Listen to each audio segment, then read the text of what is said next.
Hi hello very good morning. Okay ನಾನು ಇವಾಗ morning blog start ಮಾಡಿದ್ದೀನಿ. ಲೈಕ್ ಹೊರಗಡೆ ಹೋಗ್ತಾ ಇದ್ದೀವಿ ಅಪ್ಪ ನಾನು ಶೂಸ್ ಬಿಡಿ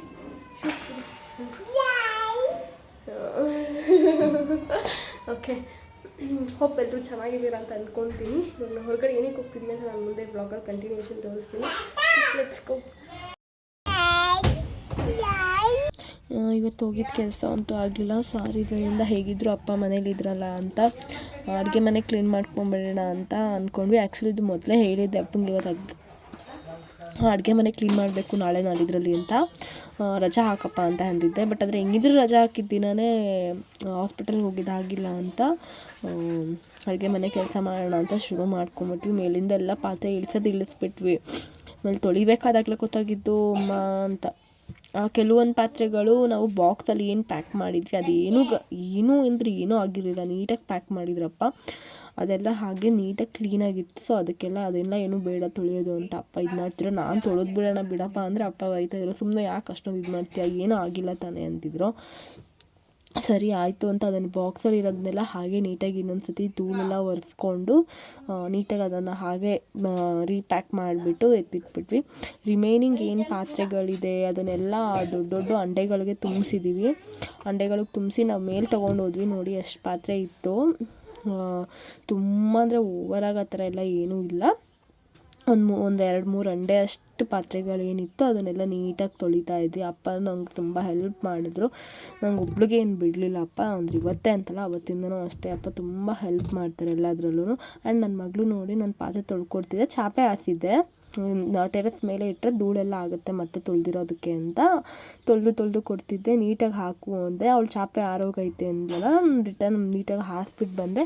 ತೊಳೆದಿದ್ದ ಪಾತ್ರೆಗಳನ್ನ ದಬಾಕು ಅಂತ ಹೇಳ್ಕೊಟ್ಟಿದ್ದಕ್ಕೆ ಅವಳು ಹೇಳಿದ ಕೆಲಸ ನೀಟಾಗಿ ಮಾಡ್ತಾಯಿದ್ದಾಳೆ. ಏನು ಹೇಳಿದ್ನೋ ಅದನ್ನು ಮಾಡ್ತಿದ್ದಾಳೆ. ಆಮೇಲೆ ಏನು ಹೇಳಿರ್ಲಿಲ್ವೋ ಅದನ್ನು ಮಾಡಿದ್ಲು. ಪಾತ್ರೆಗಳನ್ನ ತೊಗೊಂಡೋಗ್ಬಿಟ್ಟು ಬೇರೆ ಕಡೆ ಎಲ್ಲ ಇಡೋದನ್ನು ಮಾಡಿದ್ಲು. ತರಲೆ ಕೆಲಸನೂ ಮಾಡ್ತಿದ್ಲು. ಅವಳಿಗೆ ಏನಂದರೆ ನೀರಲ್ಲಿ ಮಾಡ್ತಿರೋದು ಅವಳಿಗೊಂಥರ ಖುಷಿ. ನೀರಲ್ಲಿ ಆಟ ಆಡೋದಕ್ಕೂ ಆಗುತ್ತಲ್ಲ ಅನ್ನೋ ಖುಷಿ. ಆಮೇಲಿಂದ ನನ್ನ ಸೈಡ್ ಇರೋ ಪಾತ್ರೆಗಳೆಲ್ಲ ಖಾಲಿ ಆದಮೇಲೆ ಆ ಕಡೆ ಇರೋ ಪಾತ್ರೆಗಳು ತೊಗೊಬಾ ಅಂದರೆ ನೀಟಾಗಿ ನೀರೆಲ್ಲ ಬಗ್ಗಿಸ್ಬಿಟ್ಟು ತೊಗೊಬಂದು ಕೊಡ್ತಾಯಿದ್ಲು. ನಂಗೆ ತುಂಬ ಖುಷಿ ಆಯಿತು.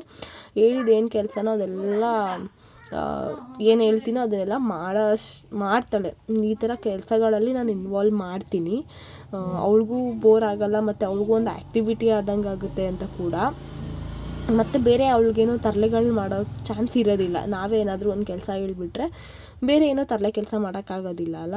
ಸೊ ಇದನ್ನೂ ಒಂಥರ ಆಟ ಆಡೋದು ಅಂತಲೂ ಫೀಲ್ ಮಾಡ್ತಾಳೆ. ನಮಗೆ ಕೆಲಸನೂ ಕೂಡ ಆಗುತ್ತೆ ಸ್ವಲ್ಪ. ನಾನು ಎದ್ದು ಬರೋಕ್ಕಾಗ್ತಿರ್ಲಿಲ್ಲ ಅಲ್ಲ ಪದೇ ಆ ರೀಸನಿಂದ. ಒಂದು ಸತಿ ವೀಡಿಯೋ ಚೆಕ್ ಮಾಡಿದೆ, ವೀಡಿಯೋ ಪ್ಲೇ ಆಗ್ತಿದೆಯೋ ಇಲ್ವೋ ಅಂತ ಕನ್ಫ್ಯೂಸ್ ಆಯಿತು ಅಂತ ನಾನು ಮಿಡಲಲ್ಲಿ ಬಂದು ಕೂಡ ಚೆಕ್ ಮಾಡಿಕೊಂಡೆ. ಕೆಲವೊಂದು ಸತಿ ನಾನೇನು ಮಾಡಿರ್ತೀನಿ, ವ್ಲಾಗ್ ಶೂಟ್ಗೆ ಅಂತ ಫಿಕ್ಸ್ ಮಾಡಿರ್ತೀನಿ. ಒಂದು ಸತಿ ವೀಡಿಯೋ ಆನೇ ಮಾಡಿರೋದಿಲ್ಲ, ಸುಮ್ಮನೆ ಹಾಗೆ ಬಿಟ್ಬಿಟ್ಟಿರ್ತೀನಿ. ಎಷ್ಟೊಂದು ಸತಿ ಪ್ರಾಬ್ಲಮ್ ಆಗಿದೆ.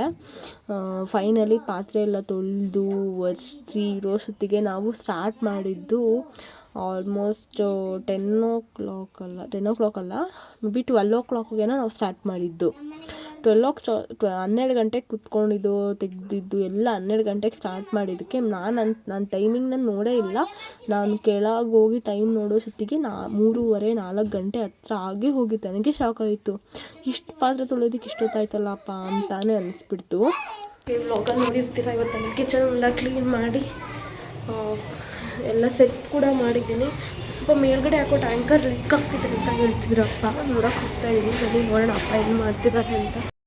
ಟ್ಯಾಂಕ್ ಯಾಕೋ ಲೀಕ್ ಆಗ್ತಿದೆ ಅಂತ ಹೇಳಿದ್ರು ಅಪ್ಪ. ಸೊ ಅದಕ್ಕೆ ನಾನು ಮೇಲೆ ಹೋಗಿ ನೋಡಿದ್ರೆ ನೋಡಿ ಹೀಗೆ ಲೀಕ್ ಆಗ್ತಿದೆ.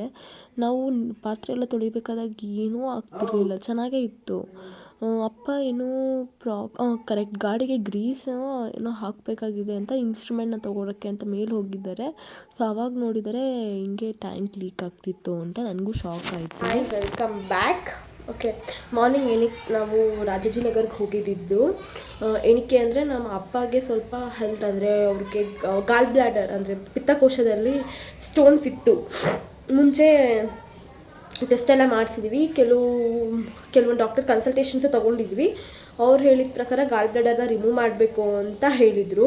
ಬಟ್ ಆದರೆ ನಮಗೆ ಗಾಲ್ ಬ್ಲಾಡರ್ ರಿಮೂವ್ ಮಾಡಿದ್ರೆ ಏನಾದರೂ ಬೇರೆ ಹೆಲ್ತ್ ಇಶ್ಯೂ ಆಗುತ್ತೇನೋ ಅಂತ ನಾವೇನು ಮಾಡಿದ್ವಿ, ಬೇರೆ ಹೆಲ್ತ್ ಪ್ರಾಬ್ಲಮ್ಸ್ ಏನಾದರೂ ಆಗಬಹುದೇನೋ ಅಂತ ಅಂದ್ಕೊಂಡು ಲೈಕ್ ಫಸ್ಟ್ ನಾವು ಫಸ್ಟೇ ಸರ್ಜರಿ ಬೇಡ, ಗಾಲ್ ಬ್ಲಾಡರ್ ರಿಮೂವ್ ಮಾಡೋದಕ್ಕೆ ಅದು ಸ್ಮಾಲ್ ಸರ್ಜರಿನೇ ಆಗಿರ್ಬೋದು, ಬಟ್ ಬೇಡ, ಹೋಮಿಯೋಪತಿ ಮೆಡಿಸಿನ್ಸ್ನ ಟ್ರೈ ಮಾಡೋಣ ಅಂತ ಅಂದ್ಕೊಂಡ್ವಿ. ಆಲ್ಮೋಸ್ಟ್ 3 years ಹೋಮಿಯೋಪತಿ ಮೆಡಿಸಿನ್ಸ್ನ ತೊಗೊಂಡಿದ್ದಾರೆ, ಬಟ್ ಆದರೆ ಅದೇನು ವರ್ಕ್ ಆಗ್ತಿಲ್ಲ. ಅಂದರೆ 0.01 mm ಕರಗಿದೆ, ಬಟ್ ಆದರೆ 3 yearsಗೆ ಅಷ್ಟು ಅಂದರೆ ತುಂಬ ಸ್ಲೋ ಪ್ರೊಸೆಸ್ ಅದು. ಸೊ ಅದಕ್ಕೇ ಇನ್ನೊಂದು ಸತಿ ಸ್ಕ್ಯಾನ್ ಮಾಡಿಸಿ ಲೈಕ್ ಏನು ನೆಕ್ಸ್ಟ್ ಏನು ಸ್ಟೆಪ್ಸ್ ತೊಗೊಳ್ಳೋಣ ಅಂತ ಡಿಸ್ಕಸ್ ಮಾಡೋಕ್ಕೆ ಡಾಕ್ಟ್ರ್ ಹತ್ರ ಹೋಗಿದ್ವಿ. ಡಾಕ್ಟರ್ ಅಂಜನಪ್ಪ ಸರ್ ಅಂತ, ಅವರು ಗೂಗಲಲ್ಲಿ ಅವ್ರನ್ನ ನೇಮ್ ಹಾಕಿದ್ರೆ ನಿಮ್ಗೆ ಬರುತ್ತೆ. ಆ್ಯಕ್ಚುಲಿ ಅವ್ರು ತುಂಬ ಫೇಮಸ್ ಇದ್ದಾರೆ ಯೂಟ್ಯೂಬಲ್ಲೆಲ್ಲ. ಅವ್ರದ್ದು ಲೈಕ್ ಹೆಲ್ತ್ ರಿಲೇಟೆಡ್ ಆಗಿ ಕೆಲವೊಂದು ಟಿಪ್ಸ್ಗಳನ್ನ ಕೂಡ ಅವ್ರು ಎಲ್ಲ ಶೇರ್ ಮಾಡಿದ್ದಾರೆ. ಸೊ ನಮ್ಮ ಆ ರೀಸನಿಂದ ಸೊ ಅಲ್ಲಿಗೆ ಹೋಗೋಣ ಅಂತ ಡಿಸೈಡ್ ಆಗಿ ರಾಜಾಜಿನಗರ್ಗೆ ಹೋಗಿದ್ವಿ. ಬಟ್ ಅದೇ ಡಾಕ್ಟರ್ ಇರಲಿಲ್ಲ ಇವತ್ತು. ನಮ್ಮದೇ ತಪ್ಪು, ಬಿಕಾಸ್ ನಾನು ಸೋಮವಾರಕ್ಕೆ ಅಪಾಯಿಂಟ್ಮೆಂಟ್ ತೊಗೊಂಡಿದ್ದು. ಸೋಮವಾರ ಡ್ಯೂ ಟು ಸಮ್ ರೀಸನ್ಸ್ ಹೋಗೋಕ್ಕಾಗಲಿಲ್ಲ. ಮಂಗಳವಾರ ಯಾವುದೇ ಕಾರಣಕ್ಕೂ ಹಾಸ್ಪಿಟಲ್ಗೆ ಹೋಗಬಾರ್ದು. ಮಂಗಳವಾರ ಹಾಸ್ಪಿಟಲ್ಗೆ ಹೋದರೆ ಅಡ್ಮಿಟ್ ಆಗ್ತಾರೆ, ಇಟ್ಸ್ ಫಿಕ್ಸ್ ಅದು. ಯಾರೇ ಆಗಿರಲಿ ಮಂಗಳವಾರದೊತ್ತು ಹಾಸ್ಪಿಟಲ್ಗೆ ಹೋಗಬೇಡಿ. ಲೈಕ್ ಅದು ನಮ್ಗೆ ಎಕ್ಸ್ಪೀರಿಯೆನ್ಸ್ ಆಗಿರೋದು ಹೌದು. ಜೊತೆಗೆ ಹಿರಿಯರು ಹೇಳ್ತಾರೆ ಮಂಗಳವಾರ ಹಾಸ್ಪಿಟಲ್ಗೆ ಹೋಗಬಾರ್ದು, ಹೋದರೆ ಅಡ್ಮಿಟ್ ಆಗೋ ಚಾನ್ಸಸ್ ತುಂಬ ಇರುತ್ತೆ. 99% ಅಡ್ಮಿಟ್ ಆಗಿಬಿಡ್ತೀವಿ. ಸೊ ಆ ರೀಸನಿಂದ ಮಂಗಳವಾರ ಹಾಸ್ಪಿಟಲ್ಗೆ ಹೋಗಲ್ಲ. ಸೊ ಅದಕ್ಕೋಸ್ಕರ ಇವತ್ತು ಹೋಗಿದ್ವಿ. ಕಾಲ್ ಮಾಡಿರಲಿಲ್ಲ ನಾನು, ಬಿಡು ರೆಗ್ಯುಲರಾಗಿ ಇರ್ತಾರಲ್ಲ ಅಂತ, ಹಾಗೆ ಹೋಗ್ಬಿಟ್ವಿ. But doctor out of station ಇದ್ದಾರೆ, ನಾಳೆ ಬೆಳಗ್ಗೆ ಬನ್ನಿ ಅಂತ ಹೇಳ್ಬಿಟ್ಟು ಕಳಿಸಿದ್ರು. ಸೊ ಓಕೆ, ಆ ರೀಸನಿಂದ ನಾವೇನು ಮಾಡಿದೆ, ರಿಟರ್ನ್ ಆದೆ. ನಾಳೆ ಅಪ್ಪ ನಾನೇ ಹೋಗ್ತೀನಿ, ಲೈಕ್ ಡ್ರೈವಿಂಗ್ ಅಂದರೆ ಆಟೋ ಓಡಿಸೋದಲ್ವ. ಸೊ ಕೆಲ್ಸಕ್ಕೆ ಹೋಗಿ ಹಾಗೆ ನಾನು ಚೆಕಪ್ ಮಾಡಿಸ್ಕೊಂಡು ಬರ್ತೀನಿ ಅಂತ ಹೇಳಿದ್ರು.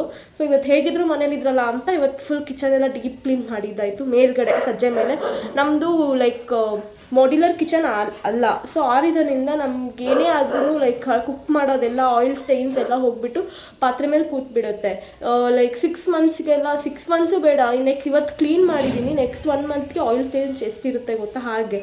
ಸೊ ಅವಾಗವಾಗ ಕ್ಲೀನ್ ಮಾಡ್ಕೊತಾನೆ ಇರಬೇಕಾಗುತ್ತೆ. ಓಕೆ, ಟ್ಯಾಂಕ್ ಲೀಕ್ ಆಗ್ತಿದೆ ಅಂತ ಅಪ್ಪನ ಫ್ರೆಂಡ್ಗೆ ಒಬ್ರಿಗೆ ಹೇಳಿದರು. ಸೊ ಅವರು ನಮ್ಮನೆಯಲ್ಲೂ ಹೀಗಾದಾಗ ನಾನೊಂದು ಟೆಂಪ್ರವರಿ ಸೊಲ್ಯೂಷನ್ ಮಾಡಿದ್ದೆ, ಸದ್ಯಕ್ಕೆ ಇದು ಮಾಡೋಣ ಅಂತ ಹೇಳಿದ್ರು. ಸೊ ಟ್ಯಾಂಕ್ ಚೇಂಜ್ ಮಾಡ್ತೀವಿ ಸದ್ಯಕ್ಕೆಲ್ಲ, ಬಿಕಾಸ್ ಪಿತೃಪಕ್ಷ ಎಲ್ಲ ಸ್ಟಾರ್ಟ್ ಆಗ್ತಿತ್ತು, ಊರಿಗೆ ಬೇರೆ ಹೋಗಬೇಕಿತ್ತು. ಈ ಟೈಮಲ್ಲಿ ಟ್ಯಾಂಕ್ನ ಕೆಳಗೆ ಇಳಿಸಿ ಅದಕ್ಕೆಲ್ಲ ಸ್ವಲ್ಪ ಹೆಲ್ಪ್ ಬೇಕು ಕೂಡ. ಸೊ ಆ ರೀಸನಿಂದ ಟೆಂಪ್ರವರಿ ಬೇಸಿಸಾಗಿ ಸೊಲ್ಯೂಷನ್ ಮಾಡಿದರೆ. ಆ್ಯಕ್ಚುಲಿ ಇದು 2 ದಿನ 3 ದಿನ ನಡೀತು ಟೆಂಪ್ರವರಿ ಬೇಸಿಸ್ ಸೊಲ್ಯೂಷನ್. ಅದು ಏನು ಪ್ರೊಸೆಸ್ ಏನಿದೆ ಅದು ನಾನಿದು 1 ದಿನದ ಮಾತ್ರ ಹಾಕಿದ್ದೀನಿ. ರಿಪೀಟಿವ್ ಆಗಿ ಹಾಕಿದ್ರೆ ಅದು ಅಷ್ಟು ಚೆನ್ನಾಗಿರಲ್ಲ ಅಂತ. ಓಕೆ, ನಿಮಗೆಲ್ಲರಿಗೂ ಈ ವ್ಲಾಗ್ ಇಷ್ಟ ಆಗ್ತಿದ್ರೆ ಪ್ಲೀಸ್ ಲೈಕ್ ಮಾಡಿ, ಶೇರ್ ಮಾಡಿ, ಕಮೆಂಟ್ ಮಾಡಿ ಅಂತ ಕೇಳ್ಕೊತೀನಿ. ಪ್ಲೀಸ್ ಸಬ್ಸ್ಕ್ರೈಬ್ ಕೂಡ ಆಗಿ, ಇದು ರಿಕ್ವೆಸ್ಟ್ ಇದೆ. ಈ ಥರ ಟೆಂಪ್ರವರಿ ಸೊಲ್ಯೂಷನ್ ನಿಮಗೇನಾದರೂ ನಿಮ್ಮ ಮನೇಲಿ ಈ ಥರ ಪ್ರಾಬ್ಲಮ್ ಇತ್ತು, ಕಂಪ್ಲೀಟ್ ಡೀಟೇಲಾಗಿ ವೀಡಿಯೋ ಬೇಕು ಅಂತ ಅಂದರೆ ಕಮೆಂಟ್ ಸೆಕ್ಷನಲ್ಲಿ ಹೇಳಿ, ನಾನು ಇದ್ರ ಕಂಪ್ಲೀಟ್ ವ್ಲಾಗ್ನೂ ಕೂಡ ನಿಮಗೆಲ್ಲರಿಗೂ ಶೇರ್ ಮಾಡ್ತೀನಿ. Thank you.